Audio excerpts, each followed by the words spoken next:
আমি তোমাকে ভুলবো কি করে? আমার পক্ষে তোমাকে ভুলে যাওয়া কখনোই সম্ভব না। আমি শুধু তোমাকে দেখলেই নয়, তোমার নাম শুনলেও থমকে যাই। শুধু তোমাকে নিয়ে নয়, তোমার হাসির পেছনে লুকিয়ে থাকা যন্ত্রণাকে নিয়েও ভাবি। তোমাকে না পাওয়ার যন্ত্রণা আমার কাছে দুঃস্বপ্নের মতো, যা দিনের আলোয় বোঝা যায় না, আর রাত হলে তা বহন করা যায় না। তোমার অপেক্ষায় আমার ক্লান্তি নেই, কারণ আমি তোমাকে চাওয়ার সাথে সাথে ধৈর্যও চেয়ে নেই। ওপরওয়ালা তোমাকে না দিলেও তোমার অপেক্ষায় থাকার ধৈর্য ঠিকই দিয়েছে। তোমাকে না পাওয়ার জন্য নিজের ভাগ্যকে দোষ দিতে পারবো না। আমার ভাগ্য খারাপ হলে তোমাকে ভালোবাসার সুযোগ হতো না। তোমাকে নিয়ে লিখতে বসলে কলমের কালি ফুরালেও আমার কথা ফুরাবে না। তোমাকে পেয়ে যাওয়ার পর গুরুত্ব কমিয়ে দেওয়ার তালিকায় আমি কখনোই থাকবো না। কিভাবে থাকবো, যেখানে তোমাকে পাওয়ার অপেক্ষায় নিজেকে ভালোবাসতে ভুলে গেছি।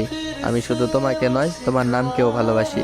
শুধু তোমাকে নয়, আমি তোমার দুঃখগুলোকেও তা আমার মনে করি। जैसे बारिश कर देता या मरहम दर्द पर, कोई मुझको यूं मिला है जैसे बंजारे को